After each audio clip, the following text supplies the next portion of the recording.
media yang sudah bergabung di kanal YouTube Kontras.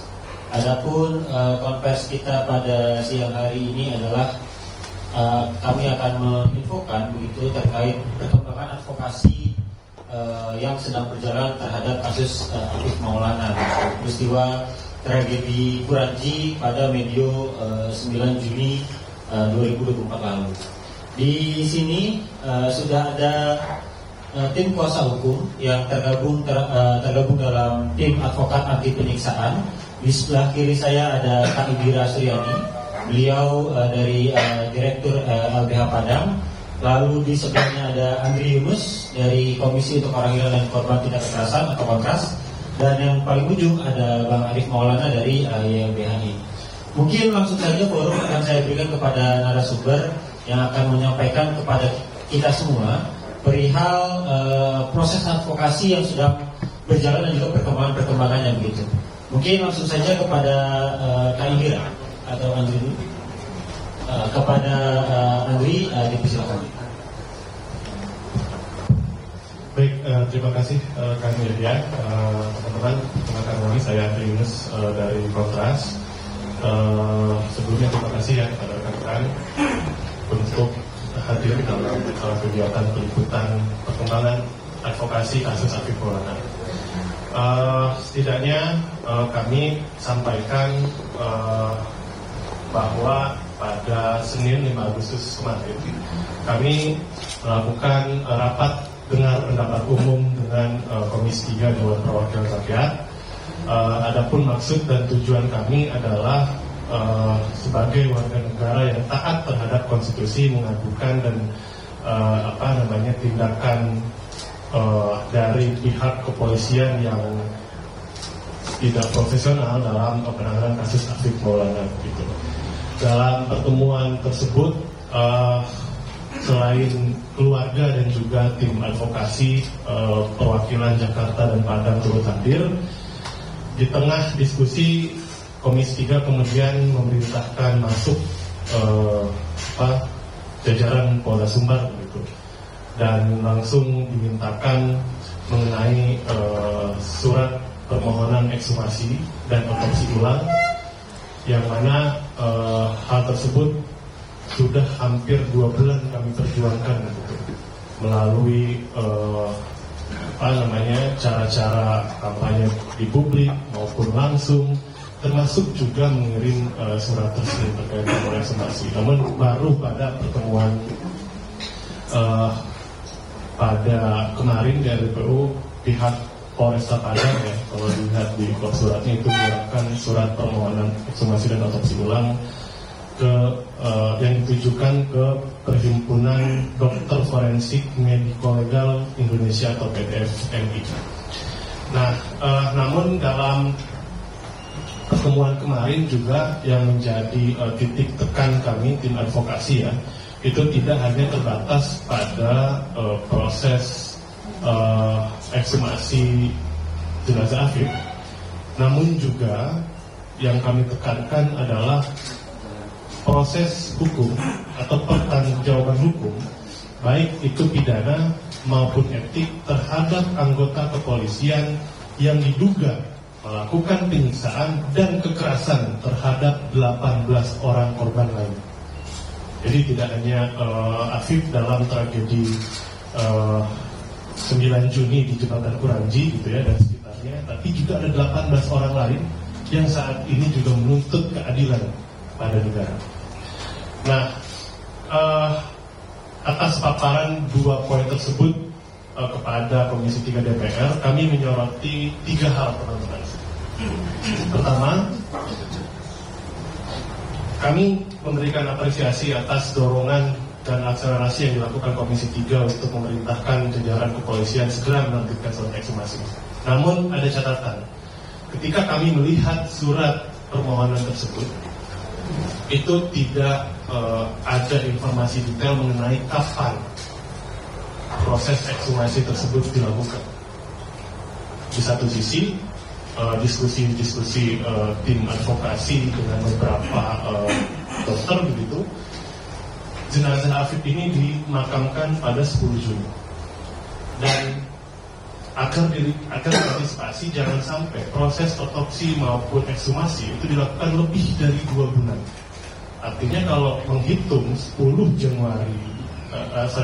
Juni 2024 itu udah tinggal 3 hari lagi menuju tanggal 9 Agustus, tepat 2 bulan jenazah Afif dimakamkan. Nah, itu yang kami soroti dalam surat, tidak ada informasi detail atau kejelasan waktu kapan ekshumasi akan dilakukan. Kedua, kami juga menyoroti agar proses ekshumasi dari awal sampai dengan akhir artinya hasilnya keluar begitu ya, secara formal, secara tertulis, itu mendorong keterlibatan lembaga negara pengawas eksternal seperti Komnas HAM, Lembaga Perlindungan Saksi dan Korban, hingga Komisi Perlindungan Anak Indonesia untuk turut hadir dari awal sampai akhir, sampai proses ini betul-betul selesai.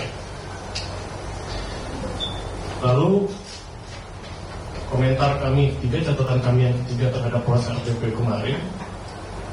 Dalam forum tersebut, jajaran Polda Sumbar yang diwakili oleh Direktur Kriminal Umum Polda Sumbar menyatakan berkomitmen akan menindak tegas para anggotanya yang terlibat. Itu bisa teman-teman cek di berbagai platform pemberitaan, ada statement itu muncul.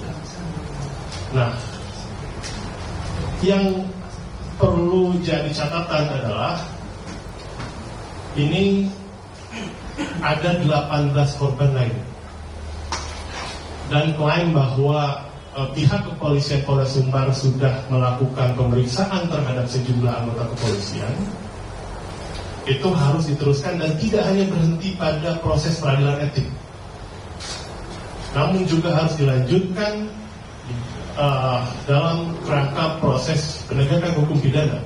Jadi ada pertanggungjawaban hukum terhadap anggota atau terduga pelaku yang melakukan penyiksaan. Jangan hanya berhenti di etik. Karena kalau kemudian berhenti di etik, tidak ada penghukuman pidana, negara akan jadi satu lingkaran setan, terjadinya impunitas terhadap pelaku kejahatan atau pelanggaran HAM. Sehingga kami dalam konferensi pers ini juga menyambut baik gitu ya statement dari Dirkrimum Polda Sumbar, tapi tidak hanya sampai statement di DPR saja yang bisa diawasi oleh DPR, namun juga harus diimplementasikan, dilaksanakan dengan komitmen yang tinggi untuk memberikan penghukuman terhadap anggota kepolisian yang melakukan penyiksaan dan kekerasan terhadap kawan-kawan Afif lain. Mungkin saya cukupkan dulu sampai di sini, teman-teman. Nanti rekan-rekan saya akan menambahkan. Terima kasih.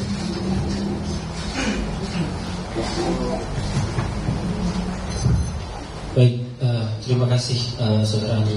Jadi tadi kita sudah diinfokan bagaimana bahwa akhirnya pihak Polda merespon permintaan ekshumasi yang sudah diajukan oleh tim kuasa hukum gitu. Namun memang dalam suratnya itu kami masih menemukan beberapa kejanggalan dan juga kami masih menyoroti beberapa pernyataan disampaikan oleh perwakilan dari Polda Sumatera Barat dalam rapat atau RPPU yang dilaksanakan pada hari Senin lalu begitu.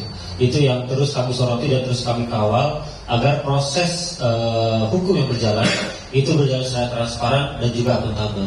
Mungkin langsung saja selanjutnya ke Kak Indira begitu perihal proses advokasi yang sudah berjalan dan sedang ditangani oleh terhadap proses Afif ini. Selanjutnya Kak Indira disilakan.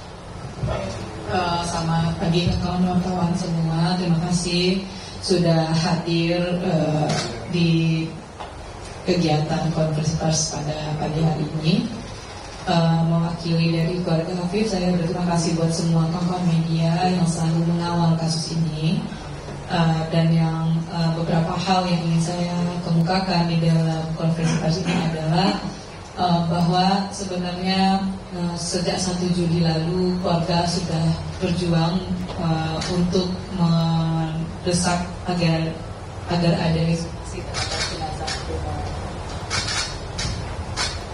tes. Dan ini pertama kali dimunculkan di kantor Komnas HAM, di depan komisioner, dan keluarga dimintai persetujuannya apakah bersedia ketika jenazah diekshumasi atau tidak. Dan saat itu ada perwakilan ibu, ayah, dan pamannya mengatakan bersedia untuk melakukan ekshumasi demi pengungkapan kebenaran kasus Afif Maulana.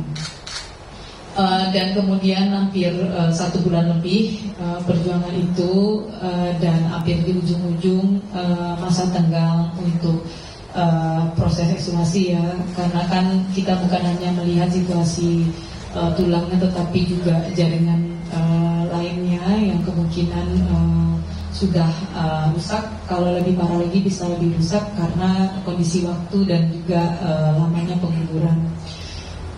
Dan sebenarnya sejak awal dari 12 Juni itu KPAI sudah mendesak sebenarnya melalui surat ke Kapolri untuk melakukan ekshumasi.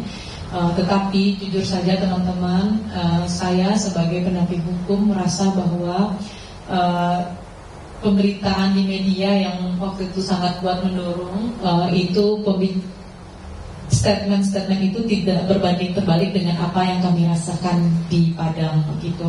Sangat sulit bagi kami saat itu meminta persetujuan ekshumasi itu agar kasus ini ekshumasinya bisa pro justisia atau dijadikan untuk proses hukum di kepolisian. Nah, kami sempat mencari-cari beberapa dokter forensik agar melakukan forensik secara ekshumasi secara independen, dan bahkan waktu itu keluarga sudah mengatakan dia siap untuk independen walaupun itu tidak bisa pro justisia. Dan karena alhamdulillah karena RDPU ini kemudian kepolisian bisa memberikan persetujuan itu.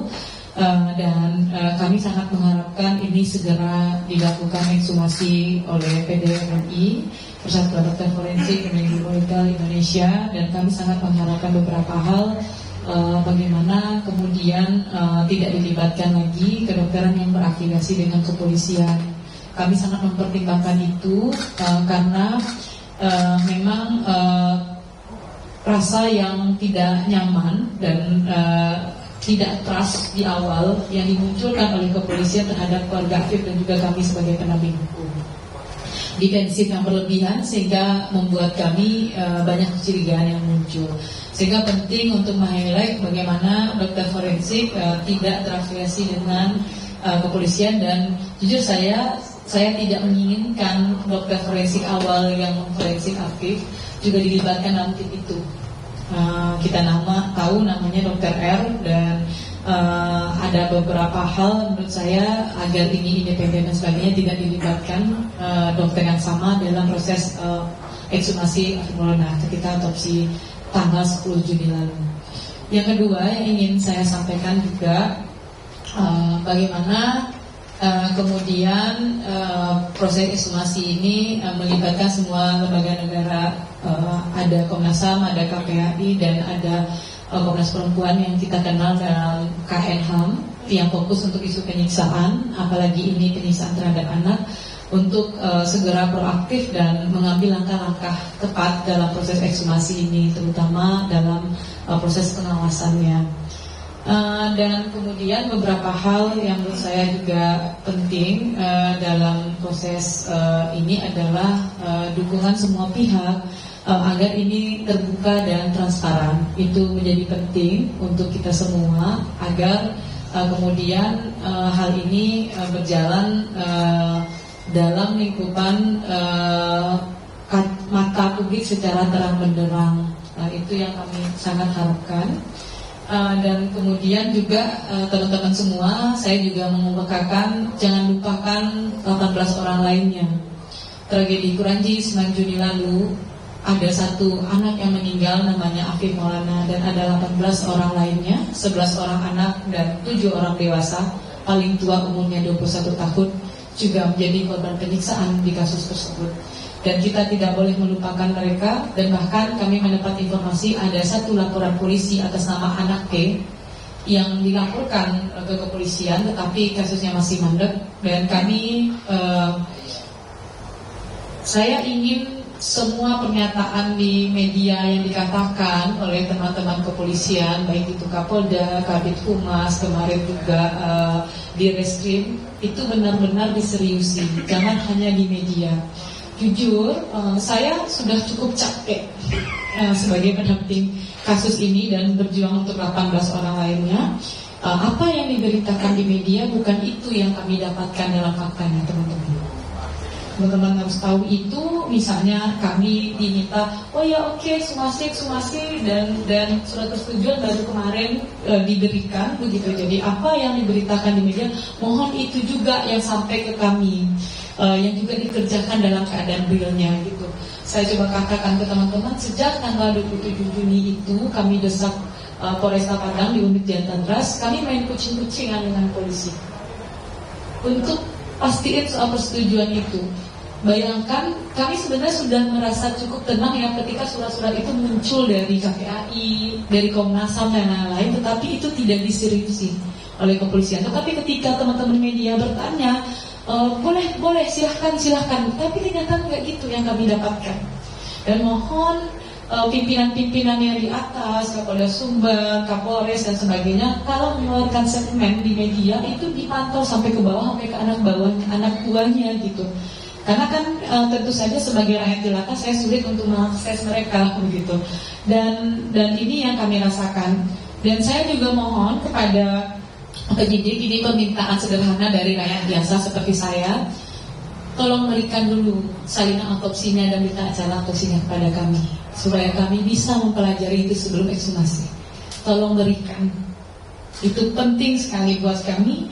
Sejak 26 Juni 2024 di hari anti penyiksaan kami aksi di depan Polda Sumbar jam 6 sore. Polda Sumbar menjanjikan 2 hal kepada kami, salinan otopsi dan salinan CCTV Polsek Kuranci, berikan ke kami segera.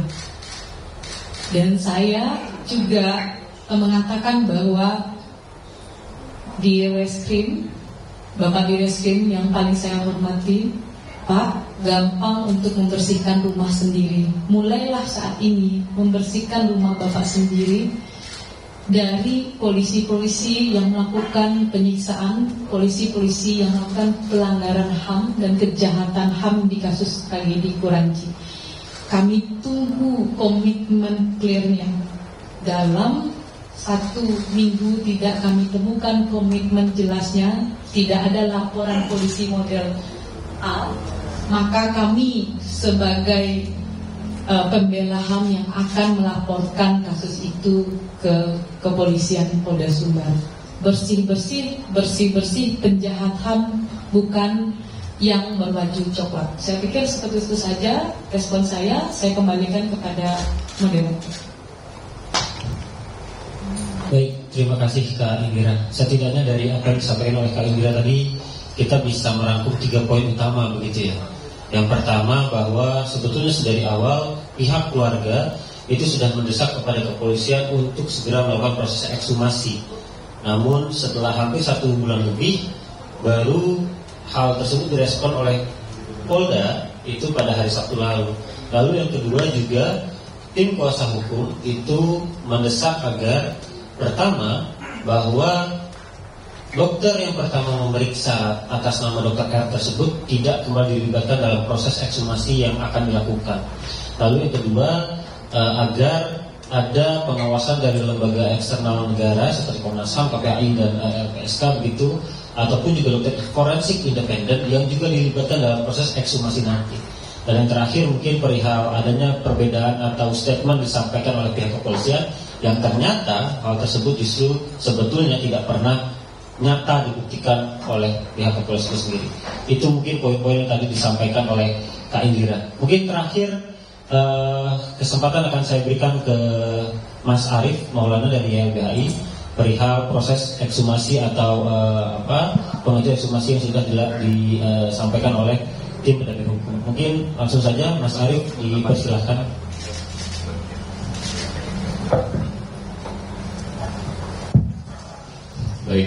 kasih banyak Yahya untuk kesempatan yang diberikan. Selamat siang rekan-rekan jurnalis yang saya hormati. Ada 2 poin penting yang ingin saya sampaikan berkaitan dengan konferensi pers pada siang hari ini. Yang pertama berkaitan dengan dorongan, ya, desakan keluarga korban almarhum Afif Maulana dan juga kami dari tim kuasa hukum terkait dengan ekshumasi yang mestinya secepat mungkin dilakukan oleh penyidik.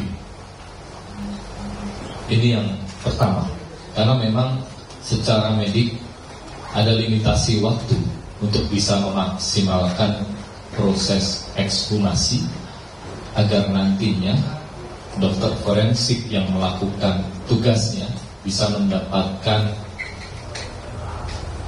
informasi, keterangan berkaitan dengan kematian Afif Maulana secara maksimal.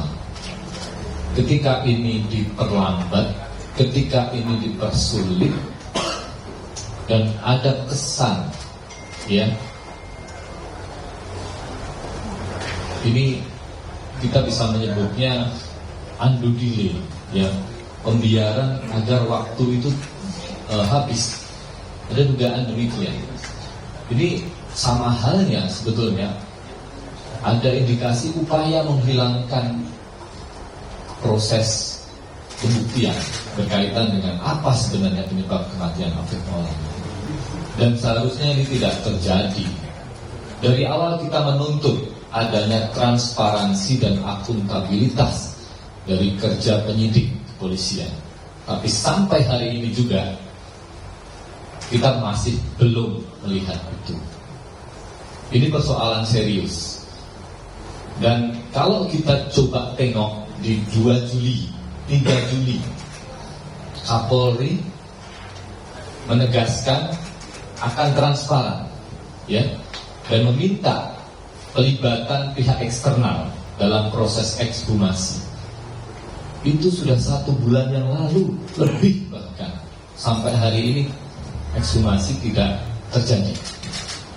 Dan yang lebih memprihatinkan, ada perintah dari Kapolri kepada Bareskrim, Itwasum, ya, termasuk Propam, untuk melakukan proses pemeriksaan terhadap penyidik Polda di Sumbar.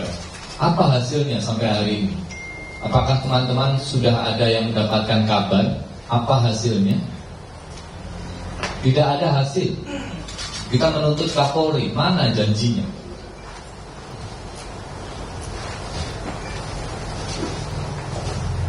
Apakah kemudian kematian Afif Maulana ini akan kemudian dibiarkan, tidak terbongkar dan jadi misteri? Tentu kita menolak itu. Kenapa, teman-teman? Praktek penyiksaan, ya, itu bukan tindak pidana biasa. Itu bukan delik umum atau delik khusus yang itu dikategorikan pidana biasa. Bukan.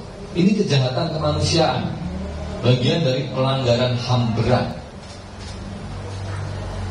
yang itu diatur tegas di dalam Undang-Undang 26 tahun 2000 tentang pengadilan HAM, khususnya di pasal 7 junto pasal 9. Teman-teman bisa ngecek. Tapi kita tidak melihat negara, khususnya para penegak hukum, melihat praktek brutal penyiksaan itu sebagai kejahatan yang serius. Dan yang mengerikan, kawan-kawan semua, tragedi penyiksaan ini terus berulang dan siapapun bisa kena. Data LBH-YLBHI itu, ya, di tahun 2002 sampai dengan 2023 kita mencatat ada 46 kasus penyiksaan dengan jumlah korban sebanyak 294. Belum kasus yang lain, pembunuhan di luar proses hukum di 2020 sampai 2023 ada 24 korban extrajudicial killing. Belum lagi teman-teman kontras, datanya lebih banyak. Pertanyaannya, apakah kasus-kasus demikian akan terus dicatat sebagai angka, padahal ini nyawa. Satu nyawa itu sangat berharga, tidak bisa dibeli dimanapun nyawa. Dan yang mengerikan, negara melihat kasus penyiksaan ini seperti mainan, tidak serius gitu. Kita bisa bandingkan sebetulnya ya, kasus ekshumasi yang lain. Mungkin yang masih kita ingat ada kasus Siono dulu di kisaran waktu 2015-2016, seseorang yang dituduh sebagai tersangka terorisme, begitu ya. Meskipun statusnya belum jelas saat itu, masih saksi, mestinya begitu, tapi kemudian dilakukan penyiksaan. Waktu itu kepolisian tidak mengaku, karena memang tidak ada pelaku kejahatan yang mengaku. Tapi setelah kemudian dilakukan ekshumasi, ada tekanan dari publik, dari pengurus pusat Muhammadiyah juga ikut terlibat bersama YLBHI Kontras untuk kemudian mendorong ekshumasi. Berhasil dilakukan dan terbukti ternyata prakteknya adalah penyiksaan.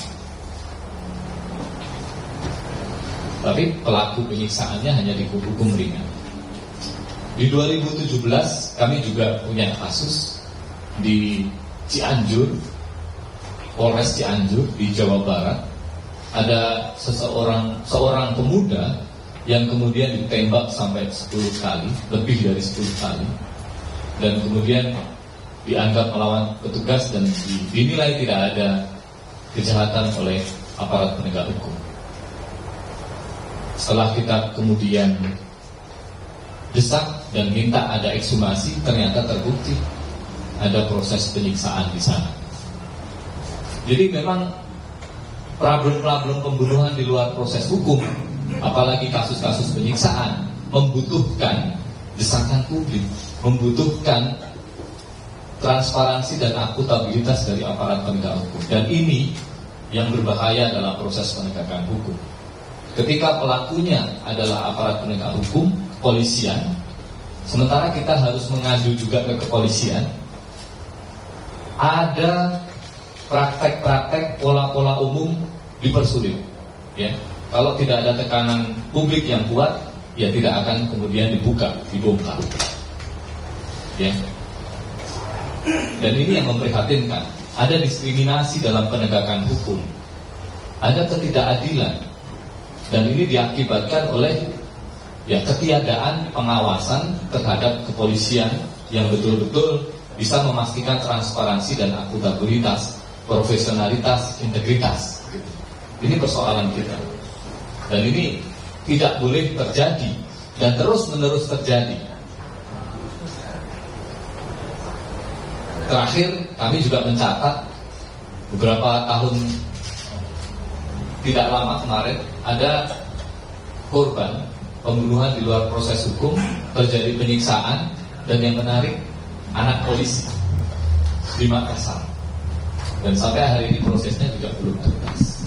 Jadi teman-teman, kasus penyiksaan bisa terjadi pada siapapun, dan kalau kemudian kasus Afif ini tidak kita lihat sebagai persoalan kita bersama, masalah kemanusiaan bangsa ini, ya kasus-kasus serupa akan terus terjadi. Apalagi tidak ada reformasi terhadap kewenangan kepolisian yang begitu besar dalam hal penyelidikan, penyidikan, khususnya upaya paksa, menangkap orang, menahan orang, menggeledah orang, menyita orang, ya, tanpa kemudian pengawasan yang benar-benar bisa dipertanggungjawabkan. Oleh karenanya, sekali lagi kami menuntut janji Kapolri yang sudah kita catat bersama, kita bisa baca, kita bisa cek di media, untuk kemudian segera melakukan ekshumasi dan memproses kasus ini dengan benar, jujur, adil, sehingga korban betul-betul mendapatkan keadilan. Jangan sampai kemudian yang kita pahami seringkali polisi melindungi polisi, ya, itu terjadi. Tidak boleh ada diskriminasi penegakan hukum. Kita semua sama di depan hukum, dan itu harus ditunjukkan oleh aparat penegak hukum. Itu yang pertama. Yang kedua, teman-teman, tadi Andri dan juga II gitu ya, dari tim kuasa hukum, kami sudah menegaskan bahwa persoalan khususnya kasus Afif Maulana di Sumbar ini bukan hanya kasus Afif, ada korban-korban lainnya, ada 18 orang yang kemudian menjadi korban penyiksaan, dan itu sudah diakui oleh Polda Sumbar. Sudah ada pemeriksaan oleh Kompolnas, disundut rokok, dipukuli, diinjak, ditendang, ditelanjangi, bahkan ada kekerasan seksual. Sekali lagi, itu kejahatan kemanusiaan. Itu bukan tindak pidana biasa.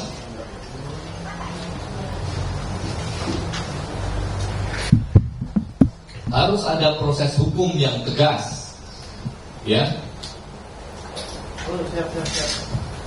Dan mereka kemudian yang melakukan itu harus mempertanggungjawabkannya di depan hukum. Di dalam KUHP kita memang tidak mengatur penyiksaan, itu kelemahan hukum kita, ya. Yang diatur hanya penganiayaan di pasal 351 sampai 357. Tapi juga ada pasal pejabat yang menyalahgunakan wewenang untuk mendapatkan keterangan sebagaimana pasal 422 KUHP, itu juga diatur. Penganiayaan ketika menyebabkan luka berat sampai dengan meninggal dunia, ancaman hukumannya tinggi, bisa 8 sampai 15 tahun, apalagi kalau itu direncanakan. Pasal 422 itu juga kejahatan. Tapi tidak cukup mestinya hanya pidana, ya. Bahkan Komnas HAM yang setiap tahun mencatat angka-angka praktek-praktek kejahatan kemanusiaan, khususnya penyiksaan, yang itu sebagian dilaporkan oleh lembaga-lembaga pengawas kontrol dari masyarakat sipil seperti LBHI, Kontras, itu juga jangan tinggal diam. Komnas HAM kemudian harus melakukan penyelidikan praktek penyiksaan yang berulang, sistematik dan meluas sebagai bagian dari kejahatan negara yang harus dihentikan. Tidak boleh ada impunitas, tidak boleh ada diskriminasi penegakan hukum. Siapapun dia, termasuk polisi, ketika melakukan kejahatan, apalagi kejahatan hak asasi manusia, harus diproses hukum secara adil. Segera seret ke pengadilan dan mempertanggungjawabkan perbuatannya. Sampai hari ini, apakah kemudian itu sudah dilakukan? Kita menagih janji Kapolri. Kita tunggu komitmen penegak hukum untuk kemudian memberikan contoh. Hukum kemudian harus ditegakkan sama, tidak boleh ada diskriminasi. Saya kira itu. Jangan sampai kemudian ini jadi presiden yang terus berulang dan kembali lagi terjadi di tahun-tahun ke depan. Terakhir, saya kira ya ini menjadi peringatan untuk kita semua. Apakah kita kemudian membiarkan RUU Polri yang menambah kewenangan kepolisian yang begitu besar, tapi dengan kewenangan yang ada saat ini saja, itu bisa mengakibatkan penyalahgunaan wewenang, ya, praktek kesenang-menangan yang kemudian justru mengakibatkan rakyat menjadi korban, ya. Dan salah satunya adalah apa yang terjadi di tragedi di Sumatera Barat. Saya kira itu saja. Terima kasih banyak. Saya kembalikan ke Yahya.